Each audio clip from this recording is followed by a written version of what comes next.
Em nome do Pai, do Filho e do Espírito Santo. Amém. Ave Maria, cheia de graça, o Senhor é convosco. Bendita sois vós entre as mulheres, e bendito é o fruto do vosso ventre, Jesus.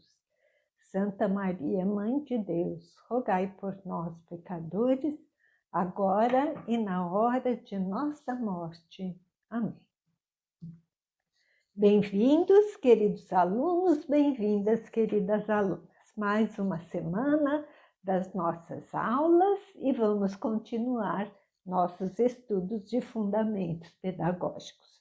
Então, hoje nós veremos, a partir da chamada do Papa Francisco para o testemunho dos cristãos, não é?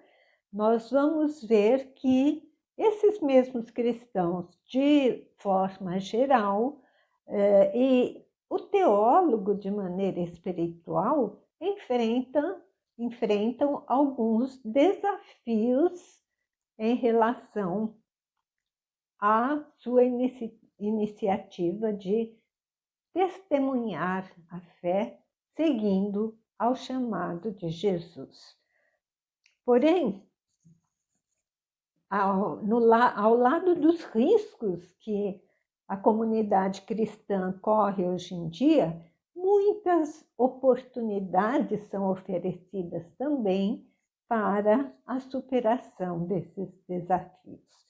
Então, vamos começar vendo inicialmente quais são esses riscos que ameaçam a nossa vida de fé, para estarmos atentos a eles. Conhecendo, não é? Nós ficamos mais atentos e com mais possibilidade de superar.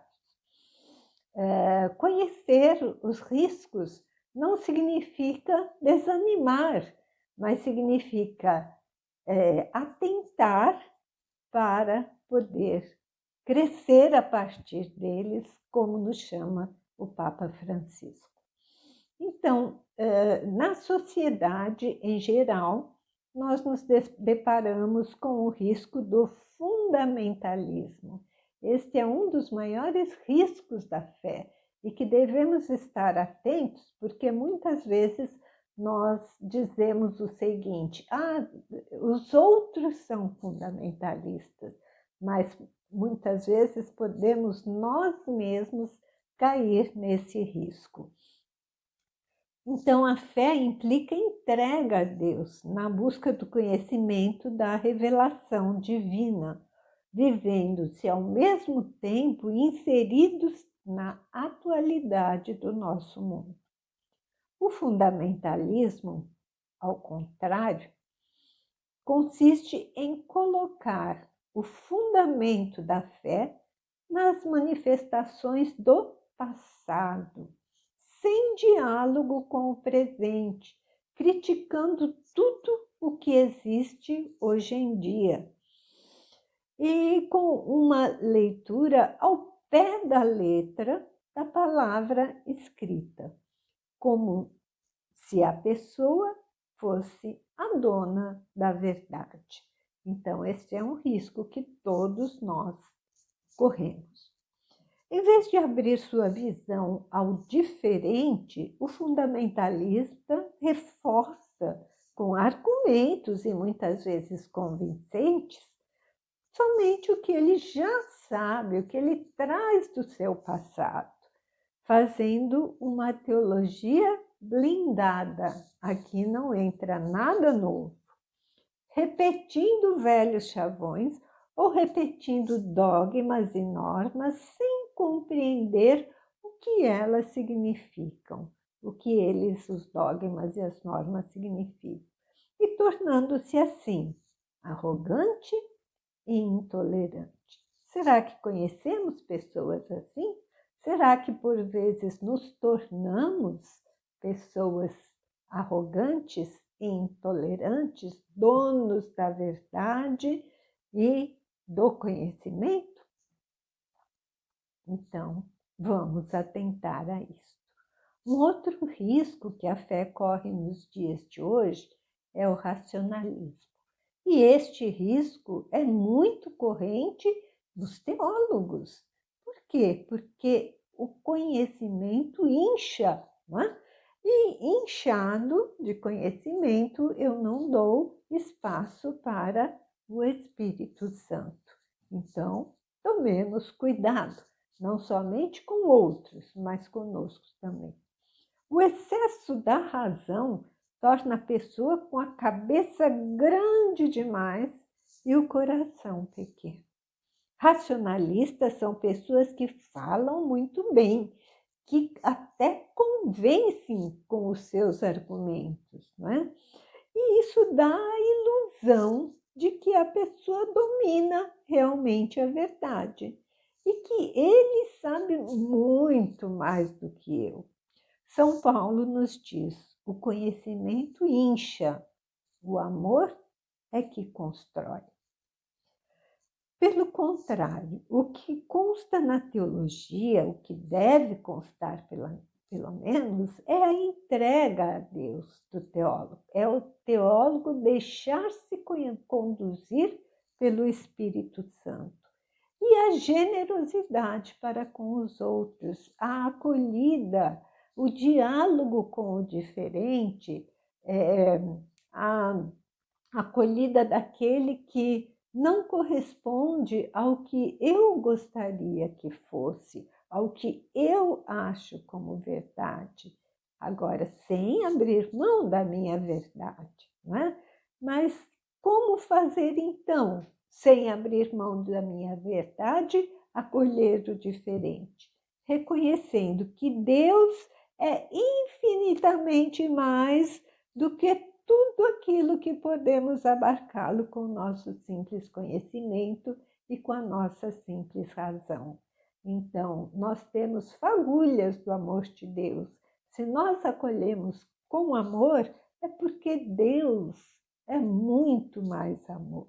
Então, sabendo sempre que Deus é mais.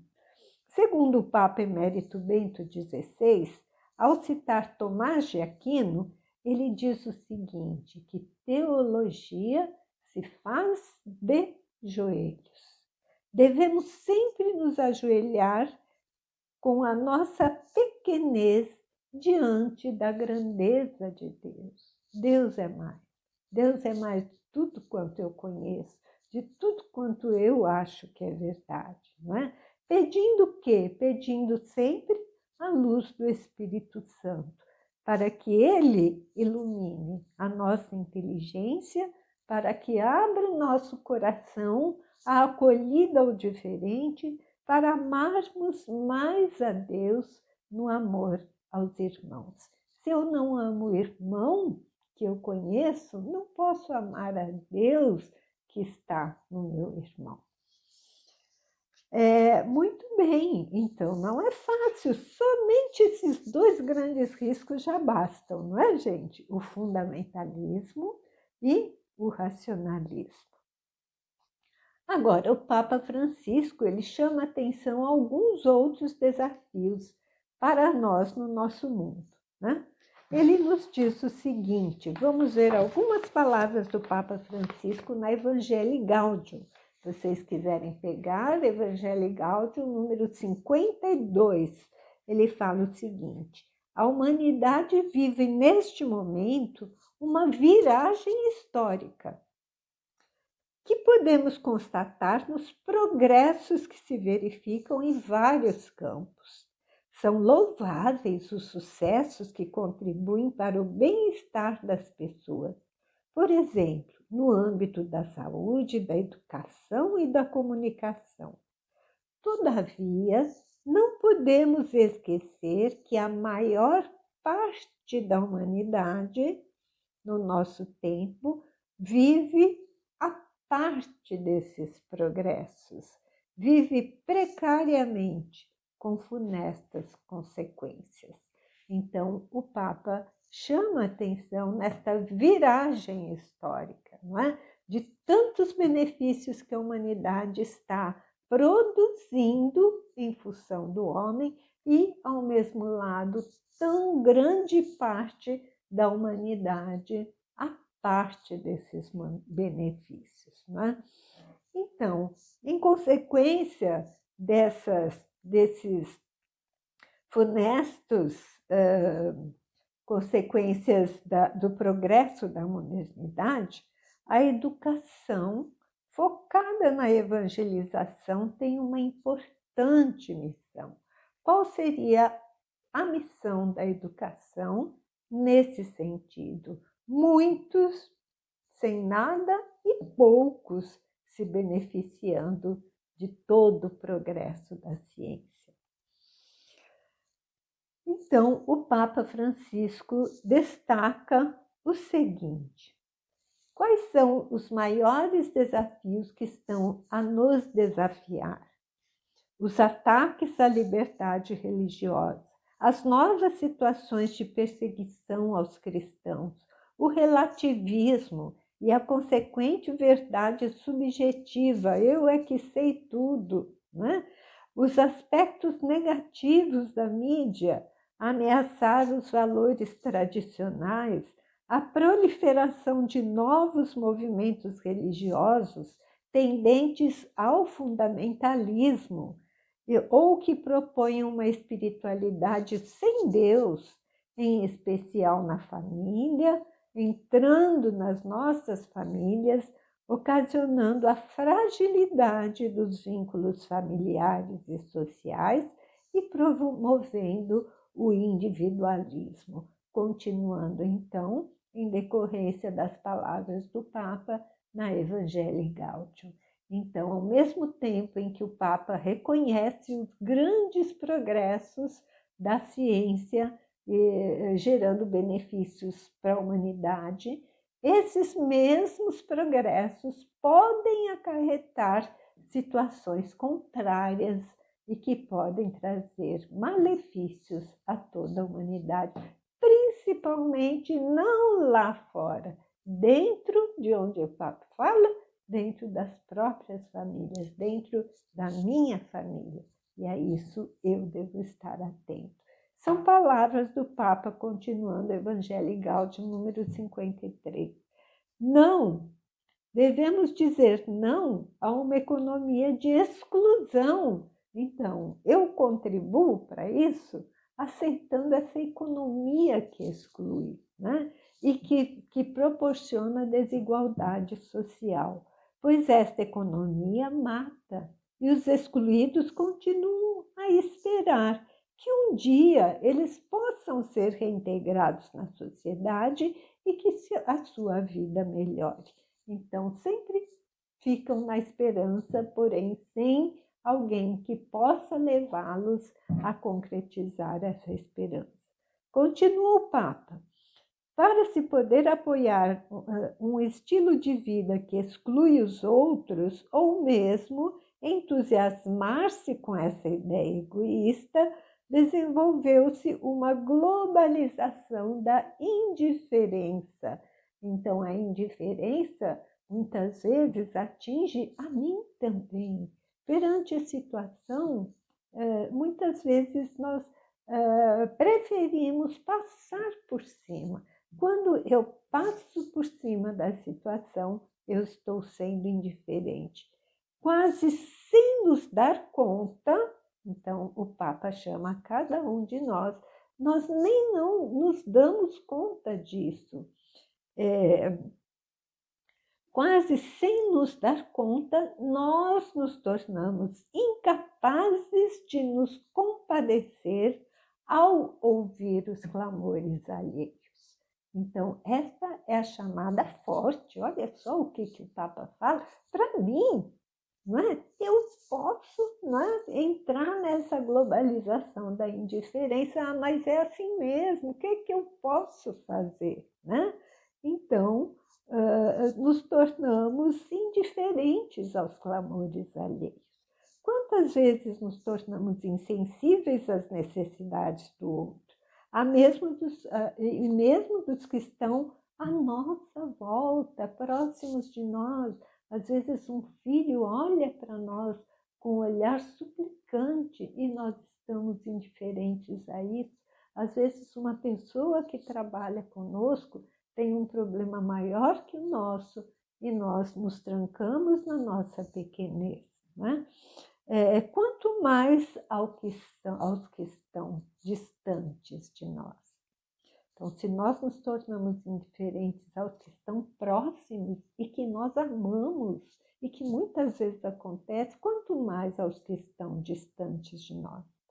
Pelo contrário, o Papa nos alerta, devemos dizer não à nova idolatria do dinheiro, pois esta é a pior delas e muitas vezes ela nos fascina. Muitas vezes dizemos, mas eu preciso, não é para mim, é porque meu filho vai casar e precisa de um apartamento. Eu comecei com um apartamento dado pelo meu pai. Como é que foi a minha vida no início? Não é? Mas o meu filho precisa de 2 tênis, um só não basta. E vamos justificando a ganância da vida. Isso não é para os outros, isto é para mim, não é?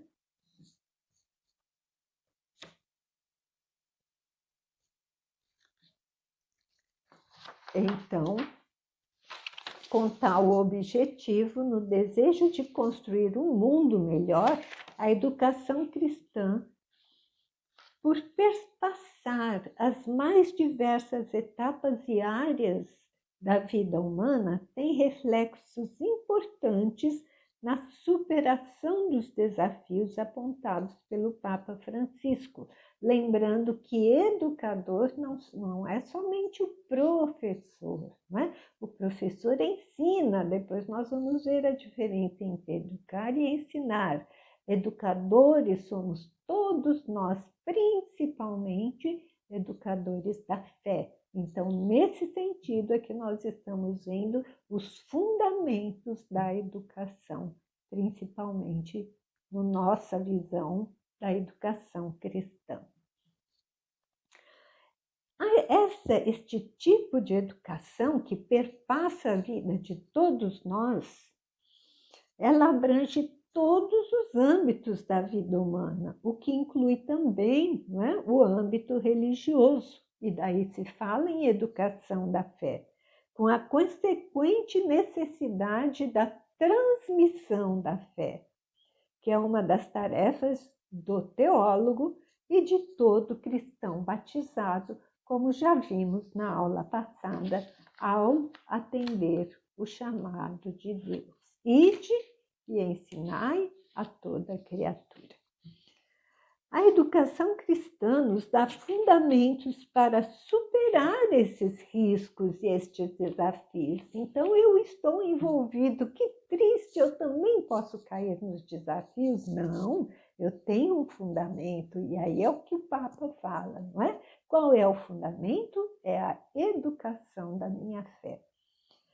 Perante os desafios que enfrentamos para a vivência da fé cristã, a educação cristã é um dos caminhos para a sua superação, já que ela nos leva ao amor solidário. Então, enquanto o Papa chama atenção para o risco da indiferença, às necessidades dos outros, a educação cristã dá este suporte, não é?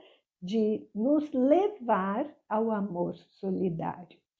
São João Evangelista nos diz: quem ama nasceu de Deus e conhece Deus, pois Deus é amor. Fazer teologia, portanto, nos leva a conhecer Deus, para crescermos no amor de Deus, para refletir sobre o impacto das nossas ações e das práticas nas nossas práticas coletivas. E assim agirmos como teólogos cristãos na transformação do nosso mundo. Como agimos então? Somente pela prática do amor. Como eu posso agir para transformar o mundo perante o risco do indiferentismo, perante o risco do racionalismo? A prática do amor. Age com amor. Este é o segredo do Papa Francisco para nós. Deus. Teologia é, sobretudo, uma ciência prática e ética. Não adianta eu ficar no conhecimento se eu não colocar este conhecimento em prática. E o conhecimento é qual? É o amor de Deus. Conheço a Deus, que é amor, pela teologia, vou então extravasar este conhecimento que o Papa chama de alegria do Evangelho. Tive o conhecimento da alegria que o Evangelho me traz, transbordo esta alegria na prática do amor. A teologia ainda ajuda os cristãos desta forma a transformar o mundo. Olha só que maravilha, gente! Nesse sentido, a teologia deve promover a seguinte reflexão: a quem serve o conhecimento adquirido? Como este conhecimento sobre Deus está influenciando a minha ação no mundo? Então, a nós teólogos, esta é a pergunta que eu lanço para vocês hoje, não é? A quem está servindo este conhecimento que eu estou adquirindo? E como este conhecimento está influenciando a minha ação no mundo? Mudou alguma coisa na minha ação? A minha ação está mudando o mundo? Olha só o círculo que vai se criando.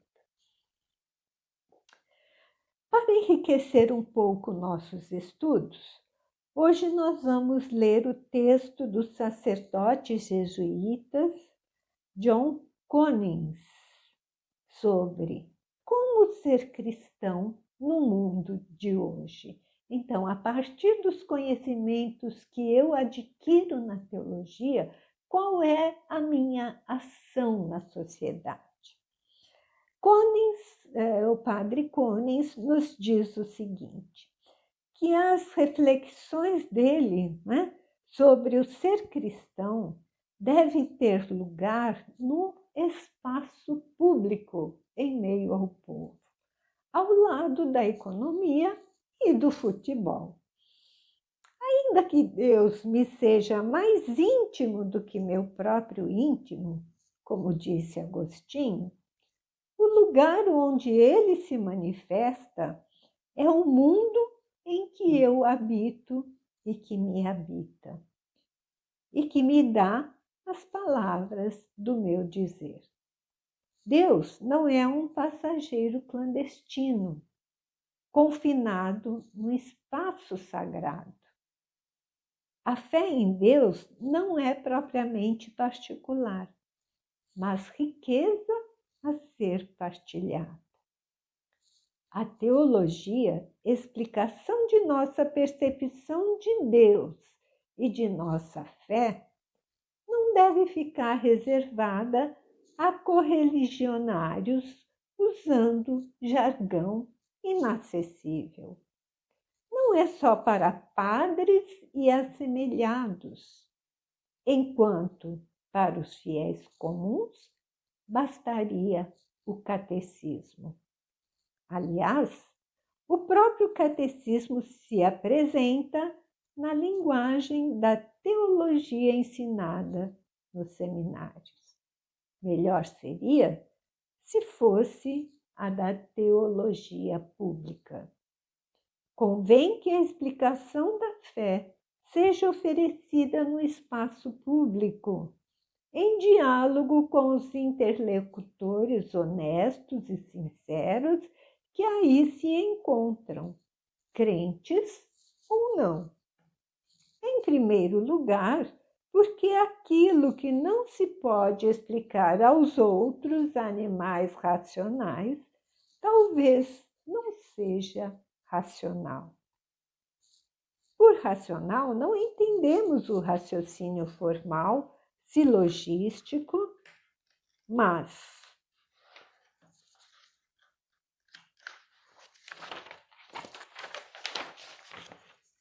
aquilo que razoavelmente se pode conversar com as pessoas normais, mostrando que faz sentido e que não é absurdo. Uma segunda razão para o diálogo público da teologia é que esta se insere numa tradição cultural. Dela se alimenta e, por sua vez, a enriquece. Os autores bíblicos não recearam acolher dos povos vizinhos determinados símbolos, imagens e conceitos que traduziam sua própria percepção de Deus, adaptando-os e assinalando as devidas diferenças perante o Deus único. Isso lhes permitia dialogar com seus semelhantes, que encontravam no intercâmbio cultural, comercial, etc. O grande exemplo de inserção cultural foi a teologia dos primeiros cristãos, que traduziram os conceitos e imagens bíblicos enraizados na cultura judaica para o mundo grego e latino, contribuindo decisivamente para a cultura da Ásia Ocidental e da Europa. Uma terceira razão é que a teologia pode apontar para todos os dotados de razão os limites dessa mesma razão. E isso faz bem. É importante poder dizer em termos que as pessoas em geral entendam que nossa percepção humana não é a última palavra e nem a primeira. A teologia traduz para a compreensão universal almejada pela racionalidade e consciente dos limites dessa, a percepção subjetiva da transcendência, a poesia e a mística, sem as quais o ser humano, crente ou não, se torna inumano. Uma quarta razão é que a teologia fala das coisas práticas que devem ser partilhadas com os demais sujeitos no espaço humano e cidadão. Por exemplo, a questão operária. Toda a tradição bíblica judaica e cristã insiste no tratamento junto ao trabalhador. No próprio dia darás ao trabalhador seu salário, antes do pôr do sol, conforme nos diz Deuteronômio 24:15. Isto não pode ficar escondido no debate público em torno do trabalho. O trabalhador merece o seu salário. Outro exemplo, o cuidado do meio ambiente. A representação bíblica de Adão como jardineiro e cuidador do jardim do Éden, Gênesis 2:15, contém uma mensagem para o atual debate. O mesmo se diga da unidade do homem e da mulher, unidos em amor constante, que se depreende de Gênesis 2:23-24. O crente não pode guardar suas convicções práticas para si, a não ser que se encapsule numa sociedade à parte, o que hoje em dia seria impossível, pois há muita gente se movimentando no mesmo espaço. Na mesma linha, e em vista inclusive da atual histeria em torno do Estado laico, não se pode excluir do espaço público nem da discussão política compreensões da vida humana e opções práticas inspiradas pela convicção religiosa. Esta é tão humana quanto uma ideologia política, desde que tal convicção seja argumentada em contexto e modo democráticos. Finalmente, importa contemplar o diálogo entre as diversas religiões, e mesmo com pessoas ateias ou agnósticas, mas isso exige uma explanação mais ampla, que deixo para outra oportunidade. Cristãos menos acostumados a esta abordagem talvez temam que a teologia saia do âmbito da fé e se torne secularizada. Isso seria perigoso somente se secular significasse alheio a Deus. Mas, se entende por secularidade o que diz respeito à realidade do mundo, século em latim significa mundo, é um grande avanço para a fé, pois torna Deus mais presente no mundo que Ele mesmo fez e faz surgir. A encarnação de Deus é uma doutrina fundamental da fé cristã. Por isso, o mundo humano deve ser o mundo em que a presença e a ação de Deus são levados à fala. Entre pessoas respeitosas, deve ser tão natural falar de Deus e de sua fé como falar de futebol, o que também só deve se fazer com pessoas que tenham respeito. Então, aqui está, né, a motivação para a nossa reflexão no tema de hoje, para nos tornar teólogos que vamos proclamar a nossa fé em ambiente público.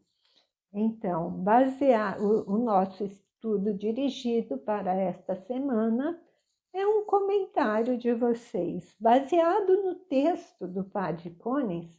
Destaque como podemos superar os desafios apresentados à educação da fé lá no mundo de hoje.